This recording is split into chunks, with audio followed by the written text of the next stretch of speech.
नमस्कार. AMVI चं lecture 2. काल आपण फर्स्ट लेक्चर बघितलं इंट्रोडक्टरी. आज आपण थोडं डिटेलमध्ये जाऊया. जे जे कीवर्ड आपल्याला दिलेत त्या सगळ्या कीवर्डचं महाभारत विश्लेषण आपण इथे पाहणार आहोत. बरं, युनिट नंबर 15 आपण चालू केले. ठीक आहे, युनिट नंबर 15 आपण चालू केले. त्याच्यातला जो सब टॉपिक आहे तो सब टॉपिक 2 असणार आहे आज. ठीक आहे, युनिट नंबर 15चा सब टॉपिक 2 तो कुठला आहे? Licensing of drivers motor vehicles. Licence कसं द्यायचं, कुणाला द्यायचं, का द्यायचं, याचा सगळ्याच्या सगळे सेक्शन्स आपण आज बघणार आहेत. ठीक आहे, हा आहे आता जो आपला MV ऍक्ट आहे. काय लक्षात ठेवायचं? लायसन्सिंग एवढंच दिलंय सिलेबसमध्ये, लायसन्सिंग एवढंच पॉईंट आहे. ठीक आहे, त्याच्या अंतर्गत काय येतं? चॅप्टर 2 कुठे येतो? लायसन्सिंग कुठे? चॅप्टर 2 हे बघा इथे, chapter 2 of MV act 1988. Section कुठले आहेत? 3 ते 28. बघा, क्वेश्चन आणखी कुठला आहे? सेंट्रल मोटर व्हेकल्स रूल्स 1989चे रूल नंबर 3 ते 32. क्वेश्चन अजून काय? ओके, 3 गोष्टी तुम्हाला या स्लाइडमध्ये लक्षात ठेवायचं आहे MCQ साठी. ठीक आहे, लायसन्सिंग कुठे? MV ऍक्ट 1988 मध्ये लिहिले का? तर हो लिहिले. कुठे लिहिले? चॅप्टर 2 मध्ये लिहिले. ओके, आलं लक्षात. नंतर चॅप्टर 2 मध्ये कुठले कुठले सेक्शन आहेत? सेक्शन 3 ते 28 पर्यंत आहेत.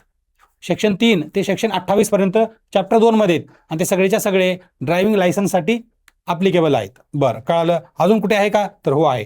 आपण जसं म्हणलं MV ऍक्ट 1988 ला आला, परंतु 1989 ला काय आला? Central motor vehicles rules. Central motor vehicles rules CMVR हा शॉर्ट फॉर्म लक्षात असू द्या, कारण याच्यानंतर पूर्णपणे एवढे रूल्स वाचणार नाही. फक्त CMVR म्हणलं की समजायचं 1989चे रूल्स आहेत. त्याच्यामध्ये लिहिले का? तर हो लिहिले. कुठे लिहिले? रूल नंबर किती? 3 ते 32.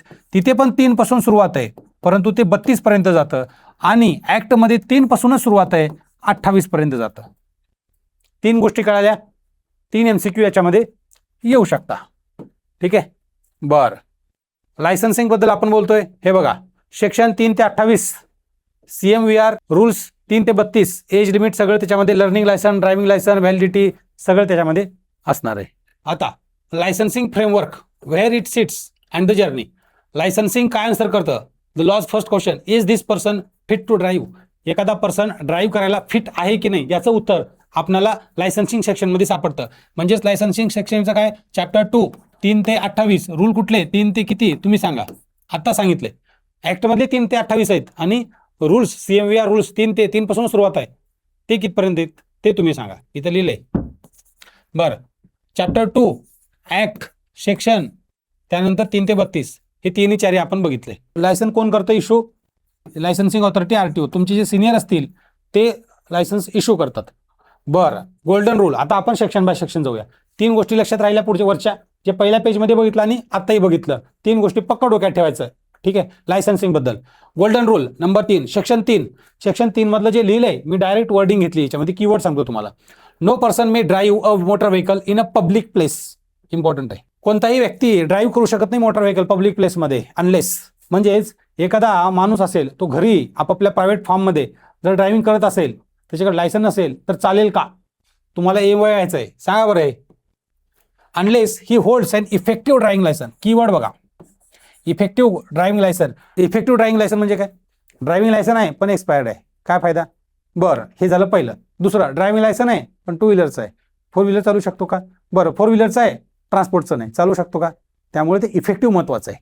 इफेक्टिव्ह म्हणजे तुम्ही जे गाडी चालवताय ती गाडी तिथं मेन्शन्ड पाहिजे की याच्यासाठी तुम्ही इलिजिबल आहात, पहिली गोष्ट. दुसरी गोष्ट, व्हॅलिड आहे. ठीक आहे, म्हणून इफेक्टिव्ह लिहिले तिथं. ठीक आहे, आता इथपर्यंत समजलं.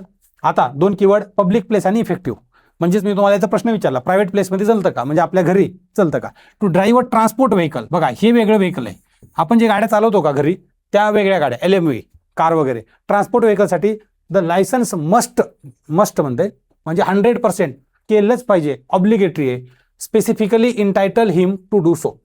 म्हणजे जर ट्रान्सपोर्ट व्हेकल असेल तर तसं स्पेसिफिकली लिहिलं पाहिजे की हा फिट आहे ते. ठीक आहे, एक एक्सेप्शन आहे, लर्नर अंडर प्रॉपर इन्स्ट्रक्शन. आता बघा, जर लर्नर असेल तर रेडमध्ये L लिहायचं आणि व्हाईट बॅकग्राऊंड हे असं लिहायचं. White background on white, front and red, म्हणजे पुढे आणि मागे दोन्हीकडे लिहायचं. तोच एक्सेप्शन आहे, बाकीला लायसन कंपल्सरी आहे. सेक्शन 3 मध्ये असं सांगितलंय. हे कळालं का? Public place, effective, transport vehicle, must specifically entitle. बरं, लायसन्सिंग जर्नी बघा, एक क्लीन फॉर्ममध्ये, म्हणजे लायसन्स कसं मिळवलं जातं ते सांगतो. सगळ्यात अगोदर लर्नर लायसन मिळतं, अप्लाय करायचं, एक स्टाल टेस्ट घ्यायची, मेडिकल करतात, मेडिकल नॉर्मली करत नाहीत. स्टाल टेस्ट जी आहे, स्टाल टेस्ट म्हणजे जी MCQ असते का जेव्हा आपण लर्निंग लायसन काढायला जातो, तीच स्टाल टेस्ट आहे. त्याच टेस्टचं नाव स्टाल टेस्ट आहे, ध्यान ठेवा क्वेश्चनसाठी. लर्निंग लायसन काढलं त्याच्यानंतर 30 दिवस, मिनिमम 30 दिवस आहे, वेट 30 डे आहे बघा, मिनिमम आहे. मॅक्सिमम किती आहे? 6 मंथ आहे, 180 डेज. ऍक्च्युली डेज नाही, तिथं 6 मंथ असं लिहिलंय बरं का. 6 महिने थांबायचं आपल्याला, म्हणजे 30 दिवस 1 मंथ टू 6 मंथ पर्यंत ते थांबणार आहे. त्याच्यामध्ये 5 महिन्यात तुम्ही म्हणजे जे ड्रायव्हिंग लायसन आहे ते काढू शकता. त्याच्यानंतर ड्रायव्हिंग टेस्ट द्यायची, ड्रायव्हिंग लायसन मिळेल. ड्रायव्हिंग लायसन फॉर्म 7, ह्याचं टेन्शन घेऊ नका. पुढे मी सांगितलंय पूर्णपणे एकदम सिक्वेन्शियली आहे. त्याच्यानंतर काही ॲडिशन वगैरे असेल तर ते येईल आपल्याला इथे. ठीक आहे, हे कळालं. याच्यामध्ये आपण सेक्शन 3 बघितलं, कुठले कुठले कीवर्ड आहे ते बघितलं, लायसन्सिंग जर्नी बघितली एका क्लीन फ्लोमध्ये. ठीक आहे, फक्त माहितीसाठी याच्यात कुठलाही क्वेश्चन येणार नाही आणि काही लक्षात ठेवायचं नाही, कारण पुढे खूप याच्यापेक्षा डिटेलमध्ये असणार आहे. आता चॅप्टर 2 नेमकं काय कव्हर करतं हा ओव्हरव्ह्यू आहे बरं का, टेन्शन घेऊ नका. पुढे ह्याच्याहून डिटेलमध्ये येणार आहे. हू मे ड्राईव्ह, कोण ड्राईव्ह करू शकतं हे कोण ठरवणार, कोण ड्राईव्ह करू शकतं हे कोण ठरवणार, RTO ठरवणार. मग त्याच्यासाठी लायसन्सची एज लिमिट काय, ओनरची ड्युटी काय, वन लायसन्स सिस्टीम काय, ते सगळं आपण बघणार आहेत सेक्शन 3 ते 7 मध्ये. 3 ते 7 झालं, मग 8, 9, 10 3 मध्ये grant of learner's and driving licence, driving test आणि क्लासेस ऑफ व्हेकल हे 8 ते 10 मध्ये करणार आहे आपण. ठीक आहे, गेटिंग लायसन्स. मग व्हॅलिड आहे का नाही, इफेक्टिव्हनेस, करन्सी, रिन्युअल, रिव्होकेशन सगळं 13 ते 17 मध्ये. आणि हे बघा 11 ते 12 इथे बरं का, addition, government vehicle, disqualification, driving school ह्याच्यावर क्वेश्चन येईल. ह्याचं सेक्शन सांगतो नंतर. 11 ते 12 इथे आहे, म्हणजे 3 ते 7, 8 ते 10, 11, 12, 18, 19 आणि उरलेले 13 ते 17 इकडे. कळालं. आता सेक्शन बाय सेक्शन जाऊया. हे फक्त तुम्हाला एक मोठी आयडिया यावी ह्याच्यासाठी तुम्हाला ते दिलेलं आहे. बरं, आता सेक्शन वाईज जाऊया. सेक्शन 3 तुम्हाला बरी सांगितले, कीवर्ड पण सांगितलेत. आता सेक्शन 4. सेक्शन 4 मध्ये काय, अ पर्सन अंडर 18, 18 वर्षाच्या खाली may not drive in public place. Public प्लेसमध्ये 18 वर्षाच्या खाली ड्राईव्ह करू शकत नाही. क्लिअर लिहिलंय, इथे लिहिलंय with one carefully defined exception. याला एक्सेप्शन आहे का, तर यस आहे. कुठला एक्सेप्शन आहे तुम्हाला सांगतो खाली कुठला आहे. म्हणजे 16 असेल, 18च्या खाली असेल तर तो ड्राईव्ह करू शकत नाही. जनरल रूल आहे, जनरल रूल. पण एक एक्सेप्शन आहे त्याला, हे एक्सेप्शन आहे. Motorcycle up to 50 cc without gear. 50 cc वर आहे बरं का, motorcycle up to 50 cc 50 cc पर्यंत विदाउट गिअर जर चालवायचं असेल तर त्यासाठी कमीत कमी 16 एज आहे, मिनिमम 16 एज. आणि त्याच्यासाठी एक कंडिशन आहे, plus consent of parent is required and this is must. पॅरेंटचं कन्सेंट नक्की गरजेचं आहे 16 वर्षाच्या पुढे. जर क्वेश्चन असा आला 16 वर्षाच्या पुढे किंवा मग एखादा 17 वर्षाचा आहे तो ड्रायव्हिंग करू शकतो का, तर हो करू शकतो. ही motorcycle up to 50 cc public प्लेसमध्ये तो ड्रायव्हिंग करू शकतो. परंतु जर 16 वर्षाच्या खाली असेल कुठल्याच कंडिशनमध्ये ड्रायव्हिंग करू शकत नाही. 9वी 10वी पर्यंत जे लोक असतात ना, कुठल्याच परिस्थितीमध्ये पब्लिक प्लेसमध्ये ड्राईव्ह करू शकत नाहीत. बरं, हे झालं पहिलं, ह्याच्यासाठी 16 वर्ष आहे, हे एक्सेप्शन आहे. आता any other non transport vehicle, कुठले पण जे आपण कार वगैरे चालवतो का त्याच्यासाठी 18 वर्ष आणि कुठलीही कंडिशन नाही. जे ट्रान्सपोर्ट व्हेकल आहेत त्याच्यासाठी 20 वर्ष. इम्पॉर्टंट, कारण काय 18 वर्ष आपल्याला माहिती आहे 3 कॅटेगरीत, 16 वर्ष, 18 वर्ष, 20 वर्ष. 20 वर्ष ट्रान्सपोर्ट व्हेकलसाठी, म्हणजे ती कमर्शियल ड्रायव्हिंग म्हणतो ना आपण त्याला, त्याच्यासाठी 20 वर्ष पाहिजे. हुक काय 16, 18, 20. 16 for small non gear two wheeler with consent, इथे बघा विथ कन्सेंट लिहिले. 18 फॉर पर्सनल व्हेकल आणि 20 फॉर ट्रान्सपोर्ट. 16, 18, 20 समजलं. सेक्शन 4 समजला का. सेक्शन 4 मध्ये एवढंच आहे. म्हणजे जर तुम्हाला सेक्शन 4 जर पाठांतर करायचं असेल, लक्षात ठेवायचं असेल तर या 3 गोष्टी लक्षात असू द्या. Age limit for driving, section 4 is dealing with age limit for driving. ड्रायव्हिंगसाठी एज लिमिट किती आहे हे सांगितलंय. आणि हे बघा, हे तुम्हाला 3 एज लिमिट सांगितलेत, 16, 18 आणि 20. बरं, सेक्शन 4 संपलं. आता सेक्शन 5. सेक्शन 5 मध्ये काय, ओनर्स रिस्पॉन्सिबिलिटी. म्हणजे an owner or person in charge must not permit anyone who fails section 3 or section 4 to drive the vehicle. Liability sits with the owner too. म्हणजे ज्याच्याकडे ड्रायव्हिंग लायसन नाही किंवा वयापेक्षा लहान आहे अशा लोकांना तुम्हाला गाडी द्यायची नाही. जर तुम्ही गाडी दिलात तर तो जर सापडला तर ती लायबिलिटी तुमच्यावर सुद्धा येते. The liability sits with the owner too. आपण पोर्शे केसमध्ये बघितलंय, पुण्यामध्ये जे पोर्शे केस झाली त्याच्यामध्ये त्याच्या वडिलावर सुद्धा गुन्हा दाखल करण्यात आला होता, तर ते या सेक्शन अंतर्गत. ठीक आहे, ओनर्स रिस्पॉन्सिबिलिटी. ठीक आहे, कळालं. 5 झालं. 6 काय, a person may hold only, सगळ्यात महत्वाचा, याच्यावर क्वेश्चन येऊ शकतो, important, only 1 driving licence at a time. आणि ह्याला एक्सेप्शन आहे. एक्सेप्शन काय, लर्निंग लायसन आणि सेक्शन 18 मध्ये गव्हर्नमेंट व्हेकल लायसन आहे. आता कळालं. सेक्शन 6 काय सांगतं माहिती आहे का, कुठलाही पर्सन एका वेळेला फक्त आणि फक्त एकच ड्रायव्हिंग लायसन होल्ड करू शकतो. याचा अर्थ काय, समजा मी आता 2 व्हीलर आहे, ते माझ्याकडे 2 व्हीलरचं लायसन आहे. ओके, 2 व्हीलरचं आहे. आता मी 4 व्हीलर शिकली, मग काय करतात माहिती आहे का, हे जे 2 व्हीलर आहे का लायसन्स, ह्याचंच लायसन नंबर घेतात, याच्यामध्येच लिहितात 2 व्हीलर आणि 4 व्हीलर. बरं, मी आता ट्रान्सपोर्ट व्हेकल शिकलं किंवा अजून काहीतरी शिकलं, मग नंबर हाच घेतात, हाच माझा जो लायसन्स आहे ना तोच घेतात, तोच नंबर घेतात आणि त्याच्यावरच 2 व्हीलर 4 व्हीलर आणि कमर्शियल ट्रान्सपोर्ट जे पण आहे ते ॲड करत राहतात. समजलं का, म्हणजे कार्ड एकच आहे. म्हणजे जेव्हा तुम्हाला हे दिलं जातं का, ह्याची व्हॅलिडिटी संपते, तेव्हा हे दिलं जातं का, ह्याची व्हॅलिडिटी संपते. म्हणजे एका टायमाला एकच कार्ड असेल तुमच्याकडे, 10 कार्ड नसतील. फक्त याला एक्सेप्शन एक आहे, जर समजा आता मी हे शिकतोय किंवा ह्याच्यापेक्षा मोठं मला आणखी काही ॲड करायचं आहे, 2, 4, C, T, समजा P ॲड करायचं आहे, तर इथं Pचं मला काही ना काही लर्निंग लायसन असेल तेवढ्या कालावधीपुरतं. आणि एकदा जर का ते फायनल गेलं ड्रायव्हिंग लायसनला, परमनंटला, तर मात्र हे कॅन्सल होतं आणि इथं जातं. हे एक्सेप्शन आहे. एक्सेप्शन 2 आहे त्याचे, आणि जनरल एक्सेप्शन आहे, समजून जाईल हे. फक्त सेक्शन 6 1 लायसन रूल पक्क लक्षात ठेवायचं, 1 लायसन रूल. ठीक आहे. आता सेक्शन 7, सेक्शन 7 काय, restrictions on granting a learner's licence.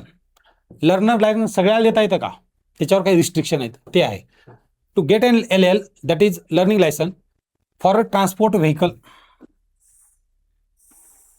One must already hold a light motor vehicle licence for at least 1 year. म्हणजे ट्रान्सपोर्ट व्हेकलसाठी तुम्हाला सांगितलं होतं वरती किती एज आहे, एज 20 वर्ष आहे, परंतु डायरेक्ट ट्रान्सपोर्ट व्हेकल घेता येतं का, तर नाही. ट्रान्सपोर्ट व्हेकलचं जर तुम्हाला परवाना घ्यायचा असेल, लायसन्स घ्यायचा असेल, त्याच्यासाठी एक कंडिशन आहे, ती अशी की तुम्ही ऑलरेडी जे LMV आहे का, light motor vehicle, LMV light motor vehicle म्हणजे जी कार आहे किंवा 4 व्हीलर आपण म्हणतो, त्या 4 व्हीलरचं लायसन्स तुमच्याकडे पाहिजेच पाहिजे, कमीत कमी 1 वर्ष. जर तुमच्याकडे 4 व्हीलरचं लायसन्स नसेल आणि ओनली 2 व्हीलर असेल, तर तुम्हाला डायरेक्ट 4 व्हीलरला अप्लाय करता येत नाही. ठीक आहे, डायरेक्ट ट्रान्सपोर्टला अप्लाय करता येत नाही. ठीक आहे, म्हणजे जर समजा 2 व्हीलर 4 व्हीलर आहे बघा, 2 व्हीलर 4 व्हीलर आणि ट्रान्सपोर्टचं लायसन पाहिजे असेल तर 4 व्हीलरचं मस्ट आहे. ठीक आहे, परंतु जर तुम्हाला 4 व्हीलरचं काढायचं असेल त्याच्यासाठी 2 व्हीलरचं मस्ट नाही. हे बघा, हे मस्ट नाही, परंतु हे मस्ट आहे. कळालं. 1 वर्ष कमीत कमी तुम्हाला पाहिजे. 4 व्हीलर येण्यासाठी 2 व्हीलर यावं अशी प्री कंडिशन नाही. पण ट्रान्सपोर्ट व्हेकलमध्ये जर जायचं असेल, तुम्हाला ट्रान्सपोर्ट व्हेकलचं जर लायसन्स काढायचं असेल, त्याच्यासाठी LMVचं लायसन्स कमीत कमी 1 वर्षासाठी पाहिजे, हे कंपल्सरी आहे. ओके, आता हे झालं ट्रान्सपोर्ट. परंतु जे ई रिक्षा असतात छोट्या, दिल्लीमध्ये खूप चालतात, तर ते ई रिक्षाचं 1 year rule does not apply to e cart और ई रिक्षा. ठीक आहे, though they are transport vehicle, e rickshaw transport vehicle आहेत, तरी सुद्धा तो रूल ई रिक्षाला लागत नाही. ठीक आहे, ई रिक्षाला लागत नाही. Applicant under 18 needs writers read in writing parental और गार्डियन कॉन्सेंट. मी तुम्हाला म्हणलं की 18 वर्षाच्या खाली असेल, म्हणजे 16 वर्षाचा, 16, 17, 18 वर्षाचा असेल, 50 पेक्षा जर कमी गिअर जर पाहिजे असेल ना, 50 CC पेक्षा जर कमी CC इंजिनचं जर गाडी घेत असेल, तर त्याला कॉन्सेंट लागते. हे सेक्शन 7 मध्ये लिहिलंय. ठीक आहे, सेक्शन 7 मध्ये हे लिहिलेलं आहे. सेक्शन 4 मध्ये एज लिमिट दिल्या फक्त, आणि खाली इथं कन्सेंट घ्या म्हणून 7 मध्ये लिहिलंय. कारण रिस्ट्रिक्शन आहे, ते रिस्ट्रिक्शन ऑन ग्रँटिंग लर्नर लायसन. कुठले कुठले रिस्ट्रिक्शन आहेत, जर यांना द्यायचं असेल तर रिस्ट्रिक्शन आहे, कारण एजचं रिस्ट्रिक्शन आहे, त्यामुळे रिटर्न कन्सेंट लागेल. याच्यासाठी काय, कमीत कमी 1 वर्षाचं LMVचं लायसन्स लागेल ट्रान्सपोर्टसाठी. हे 2 एक्सेप्शन आहेत. कळालं, इथपर्यंत काही प्रॉब्लेम. बघा, सेक्शन 3 जर आता मी आतापर्यंत जर काय काय म्हणलं, सेक्शन 3 नेसेसिटीज पूर्ण सांगितलं. सेक्शन 4 एज बद्दल बोलते. सेक्शन 5 हे बघा ओनर्स ड्युटी. सेक्शन 6 एकच लायसन. 7 learner लायसनचे restriction. ठीक आहे, म्हणजे 3, 4, 5, 6, 7 झाले. 3, 4, 5, 6, 7. कळालं. 7 लायसन, 7 सेक्शन तुमच्या पुढे आहेत. बरं, आता आपण एज बघितलं, लर्निंग लायसन वगैरे सगळं बघितलं. आता पुढे जाऊया. 3, 4, 5, 6, 7 आपण संपवलंय. 8 सेक्शन 8 काय म्हणतो, ग्रँट ऑफ लर्नर्स लायसन्स. एकदा जर लर्निंग लायसन जर अप्लाय केलं तर त्याला ग्रँट द्यायचं. तो ग्रँट हे सेक्शन 8 मध्ये, कीवर्ड लक्षात राहू द्या, grant of learning licence section 8 मध्ये. Eligible non disqualified applicant applies to a licensing authority म्हणजेच RTO कडे थ्रूज फिटनेस प्रायमरी टेस्ट वगैरे receive the electronic learning licence. Electronic तर असेल किंवा मग आपण लॅमिनेटेड फॉर्म मध्ये असतो ना तो मिळतो. आता हे थोडं लक्षात असू द्या, इथं थोडं कन्फ्युजन व्हायची शक्यता आहे. कन्फ्यूज होऊ नका, शेवटच्या पेजवर डिटेलमध्ये दिलंय मी. ठीक आहे, हे फक्त याच्यामुळे मी इथं ऍड केलंय. फॉर्म 2 CMVR 10 त्याच्याशी संबंधित आहेत. जर तुम्ही हे एकदा ऐकलात आणि त्याच्यानंतर आपला जो शेवटचा पेज आहे त्याला रिवाईज करून परत इकडे आलात तर मात्र एकदम सोपं होऊन जाईल. बघा, ऍप्लिकेशन डॉक्युमेंट कुठले कुठले द्यायचे हे कुठे लिहिलंय, CMVR 10 मध्ये. म्हणजे CMVR मी म्हणलं आता मी CMVR central motor vehicles rules 1989चा सेक्शन 10 आहे आणि ह्याचा सेक्शन 8 आहे. ठीक आहे, ऍक्टचा सेक्शन 8 आहे आणि रूलचा सेक्शन 10 आहे. दोन्ही कन्फ्यूज होऊ नका बरं का. बरं, अप्लाय इन फॉर्म 2. फॉर्म 2 मध्ये अप्लाय करायचा. फॉर्म 2 काय पुढे येणार आहे. बरं, फॉर्म 1 काय विथ फॉर्म 2 द्यायचा आहे. फॉर्म 2 सोबत फॉर्म 1 द्या, self declaration of physical fitness. Form 1A द्या, मेडिकल सर्टिफिकेट आणि रिसेंट पासपोर्ट फोटो वगैरे आहे. रिसेंट पासपोर्ट फोटो आणि फी हे CMVR 32 मध्ये लिहिलंय. प्रूफ ऑफ एज आणि ॲड्रेस पण द्यावा लागेल. म्हणजे तुम्हाला लर्निंग लायसनला अप्लाय करण्यासाठी फॉर्म 1 द्यायचा आहे, फॉर्म 1A द्यायचा आहे आणि फॉर्म 2 द्यायचा आहे. हे 3 फॉर्म भरायचे. कळालं. इव्हिडन्स ऑफ एज आणि ॲड्रेस इथं लिहिलंय, प्रूफ ऑफ एज आणि ॲड्रेस. मग हे CMVR 4 मध्ये दिलंय. त्यासाठी कुठले कुठले डॉक्युमेंट इलिजिबल आहे ते बघा. Aadhaar card, passport, election, LIC policy जरी असेल तरी काही अडचण नाही. स्कूल लिव्हिंग सर्टिफिकेट, तुमचा TC असेल किंवा गव्हर्नमेंट ऑफिसचं एखादं PS स्लिप असेल, सगळे इव्हिडन्स ऑफ एज आणि ॲड्रेसमध्ये येतील. ठीक आहे, आणि हे कुठं मेन्शन आहे, ऍक्टमध्ये मेन्शन आहे का, तर नाही. ऍक्टमध्ये मेन्शन नाही, रूल्समध्ये मेन्शन आहे. डॉक्युमेंट कुठले कुठले, तर ऍक्टमध्ये काय लिहिलंय, फक्त प्रूफ ऑफ एज आणि ॲड्रेस द्या म्हणून सांगितलंय ऍक्टमध्ये. परंतु कुठले डॉक्युमेंट एज आणि ॲड्रेससाठी व्हॅलिड मानले जातील ते रूलच्या 4 मध्ये, सेक्शन 4 मध्ये आहे. ठीक आहे, हे कळालं. आपण 8 बघतोय बरं का, ऍक्टचा सेक्शन 8 त्याच्यामध्ये बघतोय हे सगळं. बरं, पुढे काय, सेक्शन 8 बघतोय आपण. सेक्शन 8च्या पुढे चालतोय आपण.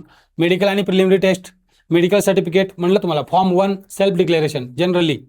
Form 1A for transport vehicle आणि applicant 40+.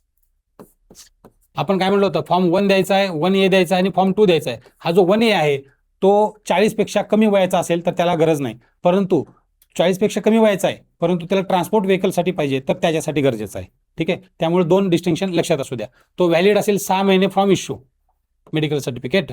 एक्झाम्पशन्स apply if a valid medical was recently submitted. बरं, हे तर एवढे काही गरजेचं नाही, म्हणजे एवढं इम्पॉर्टंट नाही. महत्वाचं हे आहे, स्टाल प्रिलिमिनरी टेस्ट हा आहे. ऍक्टमध्ये आहे का, ऍक्टमध्ये नाही. रूलमध्ये आहे का, येस रूलमध्ये आहे, सेक्शन 11 मध्ये. Within 7 days of applying. Normally काय होतं, आपण अप्लाय केलं की 2-4 दिवसामध्ये बोलवतात. आपण जेव्हा RTO मध्ये जातो ना तेव्हाच एक ऑनलाईन ट्युटोरियल सेफ ड्रायव्हिंगची टेस्ट होते.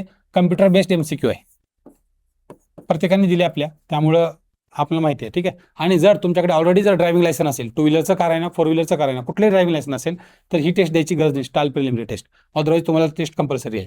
ठीक आहे, आता याच्यात काय कव्हर आहे, हे ऑल इन्क्लुझिव्ह असतं. म्हणजे जर कीवर्ड आले तर सगळेच्या सगळे घ्यायचे असतात नॉर्मली, त्यामुळे याच्यामध्ये एवढं डोकं लावू नका.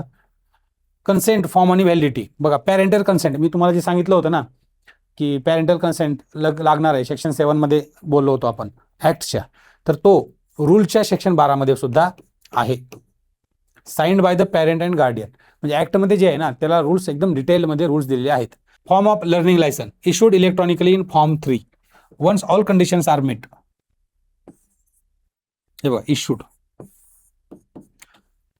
Electronically form 3. जेव्हा तुम्ही ड्रायव्हिंग लायसन घेता का त्याच्यामध्ये तुम्ही बघा लर्निंग लायसन मध्ये वरील लिहिलेलं असते फॉर्म 3 म्हणून. ठीक आहे, आतापर्यंत आपण काय बघितलं, होय बघा, फॉर्म 1, 1A आणि 2 हे कशासाठी, अप्लायसाठी अप्लाय केलो. बरं, अप्लाय केल्यानंतर तुम्हाला मिळेल ना ड्रायव्हिंग लायसन, लर्निंग लायसन जेव्हा तुम्हाला मिळेल, तो मिळेल त्या फॉर्ममध्ये, फॉर्म 3 मध्ये तुम्हाला लर्निंग लायसन मिळालं.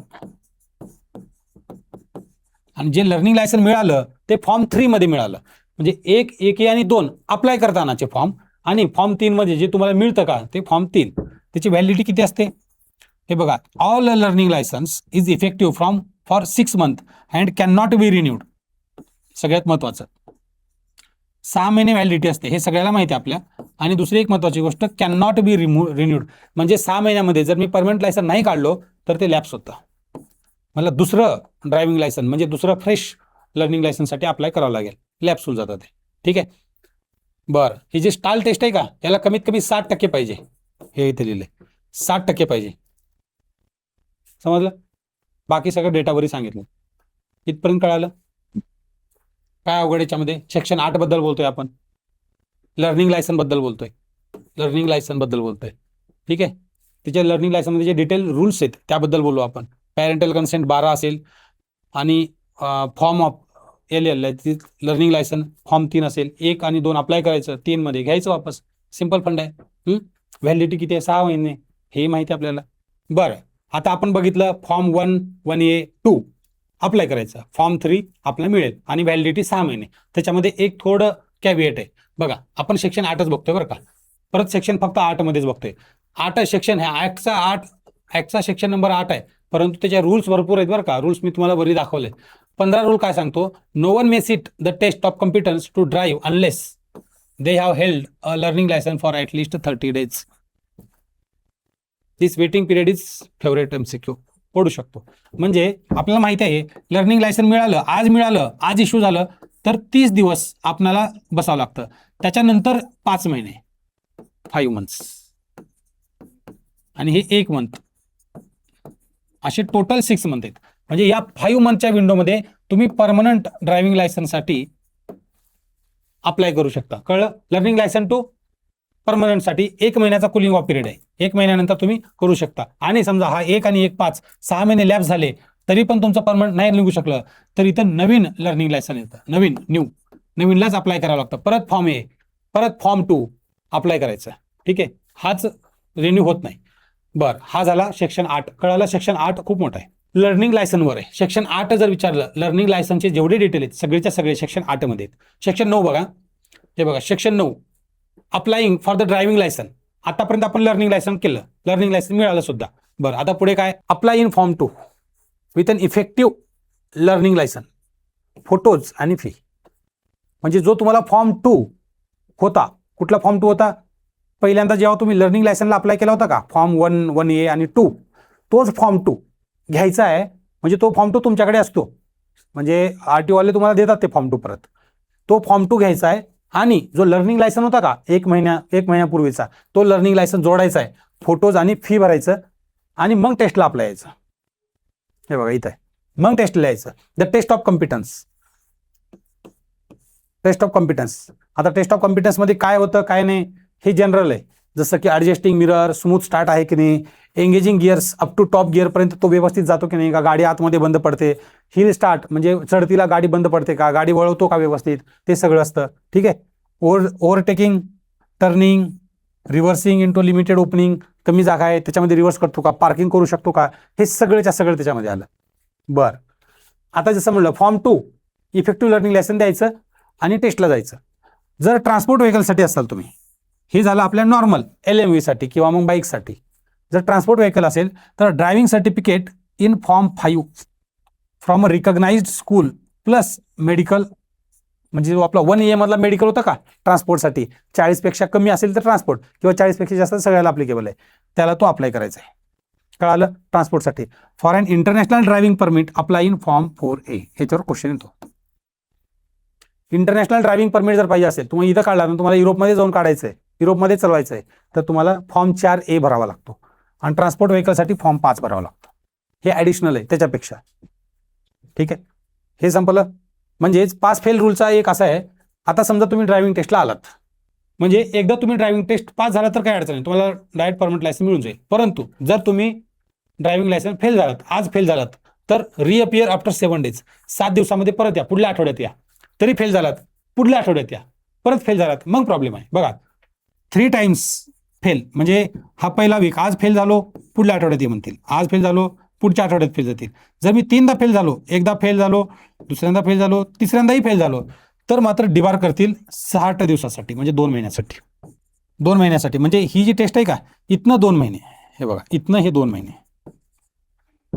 ठीक आहे, इथनं 2 महिने डिबार करतील तुम्हाला आणि 2 महिन्याच्या टेस्टनंतर परत रिअपिअर व्हायचं. जर व्हॅलिडिटी म्हणजे ते 6 महिन्याच्या विंडोमध्ये असाल ना, 2 महिन्यानंतर परत जायचं, मला परत टेस्ट द्या. ठीक आहे. आणि जर तुम्हाला त्यांना असं वाटलं की रिपीटेड फेल्युअर होतं, 2 महिन्यानंतर आलात, परत तीन चान्स दिले जातील. त्या तिन्हीमध्ये जर फेल झाला तर मग तुम्हाला एक रेमेडियल ड्रायव्हिंग ट्रेनिंग कोर्स घ्या असं सांगतील रिकग्नाइज ड्रायव्हिंग स्कूलमधलं. त्यामुळे टेन्शन घ्यायचं नाही. एकदा फेल झालो की काय काय करायचं आणि पुढल्या आठवड्यात असं 3 वेळेस तुम्हाला बोलवतील ते, डोंट वरी. बरं, सेक्शन 8 बघितलं लर्निंग लायसन, सेक्शन 9 बघितलं मागचा, section 10 classes of vehicle. Classes of vehicle learning licence बघितलं, परमनंट लायसन कसं मिळते सगळं बघितलं 8 आणि 9 मध्ये. बरं, सेक्शन ऍक्टचे बोलतो बरं का, आणि जिथे जिथं रूल लिहिले का तिथं मी प्रॉपर हे बघा असं CMVR रूल म्हणून लिहिलंय तिथं, आणि फॉर्म पण लिहिलेत, आणि फॉर्म आपण खाली डिटेलमध्ये सांगणार आहे. Classes of vehicle and form of the licence, classes on a driving licence. ठीक आहे. बरं, मोटरसायकल आपण जे ड्रायव्हिंग लायसन असतं का त्याच्यावर लिहिलेलं असतं क्लास, हे बघा असं लिहिलं का तुम्ही कुठली गाडी चालवायला इलिजिबल आहात हे लिहिलेलं असतं इथं, ते त्याचं नाव आहे. मोटरसायकल विदाऊट गिअर और विथ गिअर तिथं लिहिलेलं असतं, हे विदाऊट गिअर किंवा विथ गिअर. अडॅप्टेड व्हेकल हे बघा हे असतं LMV, बघा तुम्ही LMV असतं त्याच्यावर. ट्रान्सपोर्ट व्हेकल असतं, motor vehicle of a specific description जर काही असेल तर, मोठा रणगाडा विणगाडा असेल तर ट्रान्सपोर्ट व्हेकल असतं. मेन 3 आहेत आपल्या जे बघण्यात आहेत का, हे 3 आहेत. किंवा गव्हर्नमेंट जर असेल तर मग तिथं एक वेगळं ॲडिशन येऊन जातं. हे क्लासेस जे आहेत ना, हे क्लासेस ऑन ड्रायव्हिंग लायसन जे स्पेसिफाय करतो आपण कुठल्या कुठल्या सगळे व्हेकल या 2-3 मध्ये कॅटेगराईज केले जातात आणि तुमच्या ड्रायव्हिंग लायसनवर लिहिले जातात प्रॉपरली. जर सगळे असतील तर सगळे लिहिले जातात, एक असेल तर फक्त एक लिहिले जातात, 2 असेल तर 2 लिहिले जातात, 3 असेल तर 3 लिहिले जातात, या पद्धतीनं. ठीक आहे. हा झाला सेक्शन 10. सेक्शन 10 मध्येच आपण सांगतोय की हा जो फॉर्म ऑफ DL आहे ना, म्हणजे driving licence issued as a laminated card, normally smart card in form 7. बघा, लर्निंग लायसन जे तुम्हाला मिळालं होतं का ते फॉर्म 3 मध्ये मिळालं होतं, आठवतंय का फॉर्म 3 मध्ये. आणि जो परमनंट लायसन असतो का तो फॉर्म 7 मध्ये मिळतो. याच्यावर क्वेश्चन येईल, याच्यावर क्वेश्चन येईल. International driving permit issued in form 6A. बघा 4A मध्ये मी तुम्हाला 4A सांगितलं होतं. 4A काय वरती इंटरनॅशनल ड्रायव्हिंग लायसनसाठी 4A अप्लाय करायचं आहे आणि इश्यू करायचं फॉर्म 6A 1 वर्षासाठी व्हॅलिड आहे, 1च वर्षासाठी व्हॅलिड असतं इंटरनॅशनल ड्रायव्हिंग लायसन. ठीक आहे, समजलं. म्हणजे आतापर्यंत मोठामोठी तुम्हाला एवढं कळालं असेल की जेव्हा आपण अप्लाय करतो त्याच्यासाठी फॉर्म वेगळे असतात, फॉर्म नंबर, आणि जेव्हा आपण ड्रायव्हिंग लायसन घेतो किंवा इश्यू केले जातात त्याचे फॉर्म नंबर्स वेगळे असतात. ठीक आहे, म्हणजे एखादा ड्रायव्हिंग लायसन जर तुम्हाला मिळाला तर त्याच्यावर फॉर्म नंबर स्पेसिफाय असतो आणि तो फॉर्म नंबर इश्यूड असतो, आणि जेव्हा आपण केलेला असतो तो फॉर्म नंबर अप्लाय करतानाचा असतो. ठीक आहे, त्यामुळे तो अप्लाय करणे फॉर्म नंबर्स आणि इश्यू करणे फॉर्म नंबर्स हे दोन्ही फॉर्म नंबर तिथे असतात. बरं, इफेक्टिव्ह अक्रॉस इंडिया म्हणजे लर्नर लायसन्स और ड्रायव्हिंग लायसन, लर्निंग लायसन असेल किंवा मग ड्रायव्हिंग लायसन असेल, कुठलाही issued under this act effective through out the territory of India, not just the issuing state. म्हणजे आपण बघतो RTO कुठला, पुण्याचा RTO आहे, लातूरचा RTO, मुंबईचा पनवेलचा RTO आहे, तो RTO इश्यू करतो. परंतु इश्यू झाल्यानंतर तो देशात कुठेही जा सगळीकडे टेरिटोरी ऑफ इंडियामध्ये इफेक्टिव्ह आहे, तो लागू असेल. ठीक आहे, हे सेक्शन 13 मध्ये सांगितलंय. सेक्शन 13 मी इथंच का घुसडलं 10 नंतर, 11-12 कुठे गेले तर सेक्शन 13 ला रिलेव्हंट आहे म्हणून इथं लिहिलेलं आहे. 12-13 खाली येतील, 11-12 खाली येतील. ठीक आहे. बरं, पुढचा आहे सेक्शन 14. मला सांगा जी व्हॅलिडिटी आहे ना ड्रायव्हिंग लायसनची किती दिवसापर्यंत राहील, DL ची व्हॅलिडिटी किती दिवसापर्यंत राहील. याच्या आधीचे जे 2 सेक्शन आहेत ना एवढे स्पेसिफिक रिलेव्हंट नाही येते, खाली लिहिले आहेत मी. ठीक आहे, ते येतील परंतु एक्सप्लेन करण्यासारखे काही नाही त्याच्यामध्ये.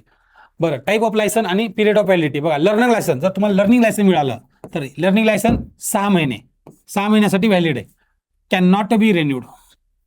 सगळ्यात महत्वाचं, लर्निंग लायसन रिन्यू होत नाही, तो लॅप्स होतो 6 महिन्यानंतर. नंतर बघा, ट्रान्सपोर्ट व्हेकलचं जे आहे ना, ट्रान्सपोर्ट व्हेकल त्याला इलिजिबिलिटी किती आहे, 20 वर्ष मिनिमम, 5 वर्षासाठी. जे ट्रान्सपोर्ट व्हेकलला मिळतं ना, जे मोठे व्हेकल असतात ते फक्त आणि फक्त 5 वर्षासाठी मिळतं. त्याच्यानंतर ट्रान्सपोर्ट व्हेकल कॅरिंग डेंजरस और हजार्डस गुड्स, म्हणजे जे पेट्रोल असतो बघा, पेट्रोल किंवा केमिकलच्या गाड्या असं जर काही असेल तर त्याचं लायसन्स हे फक्त 3 वर्षासाठी. त्याचं लायसन्स फक्त 3 वर्षासाठी क्वेश्चन येऊ शकतो. बरं, जे ऑर्डर आहेत आता इथं थोडं लक्ष द्या. ऑर्डर नॉन ट्रान्सपोर्ट म्हणजे आपले जे कार वगैरे आहेत त्याच्यासाठी इश्यूड और रिन्यूड बिफोर एज ऑफ 30. हे बघा,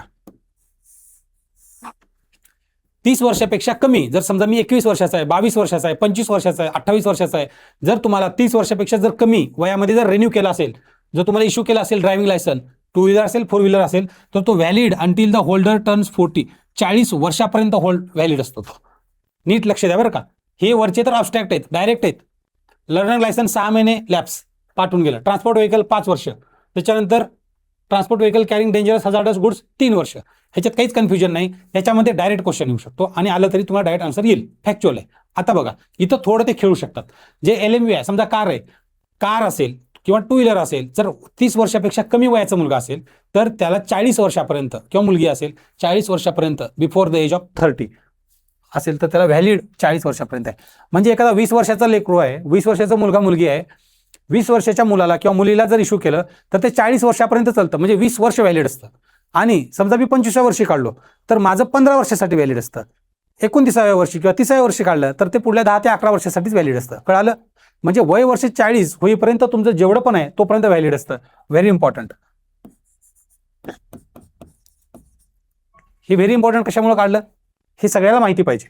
त्याच्यानंतर बघा इथं एज ऑदरमध्ये सांगतोय, म्हणजे आता टू व्हीलर काढायचं, 4 व्हीलर काढायचं आहे, LMV काढायचं आहे. जर तुमचं एज 30 ते 50 मध्ये असेल, 35 वर्षाचा आहे, 38 वर्षाचा आहे, 40, 45 वर्षाचा आहे, तर 10 वर्ष व्हॅलिडिटी असते. फक्त 10 वर्ष व्हॅलिडिटी असते. समजा मी 35व्या वर्षी काढलं लायसन्स तर माझी व्हॅलिडिटी 45 पर्यंत. ठीक आहे. 45व्या वर्षी काढलं तर 55 पर्यंत, 50व्या वर्षी काढलं तर 60 पर्यंत, 60व्या वर्षी काढलं तर इथं लिहिले बघा 50 पर्यंत, 55व्या वर्षी 60 पर्यंत नाही. हे बघा हां बरोबर आहे, मी बरोबर बोललो. ऑदर जर एज तुमचं 50 ते 55 मध्ये असेल, 50 ते 55 मध्ये असेल तर तुमचं वय 60 होईपर्यंत तुम्हाला व्हॅलिड आहे. जर मी 55 वर्ष काढली तर 60 पर्यंत आहे. 58व्या वर्षी जरी काढलो तरी 60 पर्यंतच व्हॅलिड आहे. 59 वर्षी जरी काढलो तरी 60 पर्यंत, एकच वर्ष व्हॅलिड आहे. 91व्या वर्षी काढलो 51 तर 9 वर्ष व्हॅलिड आहे 60 पर्यंत. कळालं? नंतर जर 55च्या प्लस असेल, माझं वय 55 प्लस असेल तर 5 वर्ष व्हॅलिड आहे ओनली. हे अब्स्ट्रॅक्ट आहे. बघा आता हे खूप इम्पॉर्टंट आहे, व्हेरी इम्पॉर्टंट स्लाइड आहे. सेक्शन 14 जे आहे ना ह्याच्यावर क्वेश्चन येण्याची दाट शक्यता आहे. हा सेक्शन सांगितलंय तुम्हाला, काही कन्फ्युजन तर नसेल याच्यामध्ये. ठीक आहे. फक्त बघा 1, 2, 3 आणि हे 4 खालचं एकदम सोपं आहे, डायरेक्ट आहे. तुम्हाला कन्फ्युजन जर होत असेल फक्त ह्याच्यामध्ये होतं, हे ऑर्डरचे 3 आहेत का याच्यामध्ये होतं. याच्यामध्ये असं लक्षात ठेवा, जर 30 वर्षापेक्षा कमी असेल तर 40 होईपर्यंत त्याला व्हॅलिडिटी असते. 30 ते 50 मध्ये असेल, हे बघा 30 ते 50 मध्ये असेल तर 10 वर्षासाठी. जर 50 ते 55 असेल तर 60 पर्यंत, 55 पेक्षा प्लस असेल तर 5 वर्ष. बिलकुल. हे बघा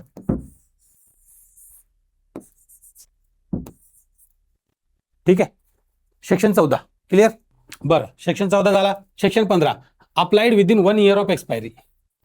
म्हणजे जर तुमची एक्सपायरी झाली, आता समजा एक्सपायरी म्हणजे ह्याची ड्रायव्हिंग लायसन्सची, आता मी तुम्हाला सांगितलं 40 वर्षापर्यंत तुम्ही अप्लाय करू शकता, एलिजिबल आहे. समजा मी 25व्या वर्षी ड्रायव्हिंग लायसन्स काढलं तर माझं 40 वर्षापर्यंत चालतं. बरं, 40 वर्ष झाले माझे, म्हणजेच माझं ड्रायव्हिंग लायसन्स एक्सपायर झालं. तर renewed from the expiry date, expiry झालं माझं आज, समजा एक्सपायर झालं, 1 वर्षापर्यंत तुम्हाला रिन्युअल करायचं आहे. From the renewal date, renewal डेटपासून तुम्हाला काय लागेल, हे लागेल 1 वर्षाच्या आत, 1 इयरच्या आत तुम्हाला एक्सपायरी झालेलं ड्रायव्हिंग लायसन्स करावं लागेल. सेक्शन 15 मध्ये. आता ह्याचं टेन्शन घेऊ नका, कारण हे ऑलरेडी मी सांगितलंय. 1 इयरपर्यंत एवढंच लक्षात राहू द्या याच्यामध्ये. ठीक आहे. रिन्युअलसाठी 16-17 मध्ये काय दिलंय, तुमचं एकदा ड्रायव्हिंग लायसन्स जर तुम्हाला इश्यू केलं मग ते परमनंट आहे का, तर नाही, त्याला रिवोक केलं जातं, वापस घेतलं जातं. त्याचे ग्राउंड सांगितले फक्त. हे बघा, licence may be revoked on grounds of disease or disability. 16 मध्ये लिहिले डिसीज आणि डिसॅबिलिटी, आणि 17 मध्ये काय लिहिले, अपील करायचं. जर समजा ड्रायव्हिंग RTO ऑफिसरनं डिसीज किंवा कुठल्या सेक्शन अंतर्गत ते ड्रायव्हिंग लायसन्स रिवोक केले, ते महत्वाचं आहे. जर ड्रायव्हिंग लायसन्स रिवोक केलं कुठल्या ग्राउंडवर, डिसीज असेल किंवा डिसॅबिलिटीच्या ग्राउंडवर जर रिवोक केलं असेल तर तुम्ही 30 दिवसाच्या आत अपील करू शकता. 16 आणि 17. परंतु हे बघा, रिवोकेशन आणि अपील आहे, म्हणजे रिवोक केलं जातं. लायसन्स मे बी रिवोक्ड याच्यावर गोष्ट ऑन ग्राउंड्स ऑफ दिस, आणि तुम्हाला अपील करता येतं. आता बघा, रिवोक आहे आणि डिस्क्वालिफिकेशन 19 मध्ये, हे वेगळं आहे. डिस्क्वालिफाय और revoke a licence of a person who is a habitual criminal, drunkard और ड्रग ॲडिक्ट और whose licence was earlier revoked. एक लक्षात घ्या, सेक्शन 16 मध्ये जे रिवोकेशन आहे ना, त्याचं ग्राउंड वेगळं आहे, डिसीज आणि डिसॅबिलिटी आहे. आणि आपण त्याला हे पण करू शकतो, चॅलेंज करू शकतो. किती? Within 30 days. चॅलेंज किती करू शकतो? Within 30 days. परंतु 19 मधलं जे आहे, 19 मधलं जे रिवोकेशन आहे किंवा वापिस घेतलं जातं, डिस्क्वालिफाय केलं जातं ना, ते on the ground of habitual criminal असेल, ड्रंक ड्रायव्हर असेल, ड्रग ॲडिक्ट असेल, तर याच्या बेसिसवर. आणि नॉर्मली हे रिवोक होत नाही, नॉर्मली बरं का, जनरली नो रिवोकेशन, नो वापस दिलं जात नाही त्याला, किंवा जनरली अपील पण राहत नाही याला, कारण डिस्क्वालिफाय आहे ना तो. Additions and surrenders, new class of driving licence. मी जसं म्हटलं तुम्हाला, आता मला फक्त टू व्हीलर येते, मला फक्त टू व्हीलरचा याच्यात, आणि मला इथं टू व्हीलर आणि हे फोर व्हीलर जोडायचं आहे, तर त्यासाठी येते a new class to a driving licence by applying a form in form 2 to permanently surrender a class apply in form 8. जर एखादा क्लास परमनंटली सरेंडर करायचा असेल, काढून टाकायचा असेल, तर तो सेक्शन 11 मध्ये तुम्हाला करायचा आहे. याची काही गरज नाही. म्हणजे हा जो आहे का ॲडिशन्स अँड सरेंडर्स, एवढं काही महत्त्वाचं आहे नाही याच्यामध्ये. ठीक आहे, महत्त्वाचं याच्यामध्ये एकच आहे, रिन्युअल आणि रिवोकेशन आणि डिस्क्वालिफिकेशन. रिवोकेशन 16-17 आणि डिस्क्वालिफिकेशन 19, हे महत्त्वाचं आहे. त्याच्यानंतर ई रिक्षाबद्दल तुम्हाला सांगितलं होतं मागे वरती, ई रिक्षा. तर ई रिक्षासाठी हे आहे CMVR 8A, कारण ई रिक्षा आता रिसेंट असल्यामुळे ॲड करण्यात आलं. हे बघा 8A, जेव्हा A, B, C असं असतं का, ते ॲडेड असतं. ठीक आहे, मिनिमम 10 दिवसाची ट्रेनिंग लागते आणि ड्रायव्हिंग लायसन्स 3 वर्षासाठी व्हॅलिड आहे. क्वेश्चन येऊ शकतो कारण रिसेंट आहे एकदम. बरं, हजार्डस गुड्स ड्रायव्हरसाठी काय, ह्याच्यासाठी इम्पॉर्टंट आहे, हे पण महत्त्वाचं आहे की must read out write in a language in the 8th schedule. 8th शेड्यूलमध्ये किती लँग्वेज आहेत, 22 लँग्वेज आहेत प्लस इंग्लिश. म्हणजे तो 23 लँग्वेजमध्ये वाचता तर आलं पाहिजे आणि लिहिताही आलं पाहिजे. अँड म्हणते, and passes a 3 day course, 3 दिवसाचा एक कोर्स असतो, तो पास केला पाहिजे त्यांनी. ठीक आहे, आपले जे 8th शेड्यूलमध्ये 22 लँग्वेज आहेत, त्याच्यामध्ये मराठी सुद्धा आहे. ठीक आहे, बरं, मी तुम्हाला म्हणलं होतं वरती सेक्शन 11-12 मिस केलोय मी. हे बघा, सेक्शन 11 इथं आहे, एवढं काही इम्पॉर्टंट आहे नाही, ह्याचं लक्षात नाही ठेवलं तरी चालेल. सेक्शन 12 मात्र लक्षात ठेवायचं आहे. सेक्शन 12 म्हणजे ड्रायव्हिंग स्कूल. ही जे ड्रायव्हिंग स्कूल आहे ना, आपण जिथं शिकतो वगैरे, ते सेक्शन 12 आहे. एवढंच लक्षात राहू, ह्याच्यात काहीच पडणार नाही. पडलं तर फक्त सेक्शन 12 कशाशी संबंधित आहे, किंवा ड्रायव्हिंग स्कूलबद्दल कुठल्या सेक्शनमध्ये लिहिले, ॲक्टमध्ये लिहिले का, तर यस लिहिले. कुठल्या सेक्शनमध्ये, सेक्शन 12 मध्ये लिहिले. 11 आणि 12 जे आपण वरी सोडले होते का, ते इथं आणलेत. बरं, वरती मी एवढे फॉर्म्स तुम्हाला सांगितले, form 1, 1A, 4A, 8A, 5A, सगळंच. आता जे पण मी वरती सांगितले का, सगळेच्या सगळे फॉर्म इथं सिक्वेन्शियली दिले तुम्हाला एकदम रिव्हिजनसाठी. वरती सगळं सांगितलंय, फक्त रीड करतो इथं मी. Form 1, self declaration of physical fitness, मी फिजिकली फिट आहे असं द्यायचं. हे कधी द्यायचं असते, लर्निंग लायसन्सच्या वेळेस. फॉर्म 1A हे मेडिकल सर्टिफिकेट आहे, ट्रान्सपोर्ट व्हेकलसाठी आणि ॲप्लिकंट एज 40+ साठी 1A द्यायचं असते. ठीक आहे, हे पण लर्निंग लायसन्सच्या वेळेस द्यायचं असते, किंवा रिन्युअलच्या वेळेस पण द्यायचं असते, जर हे 2 कंडिशन असतील तर.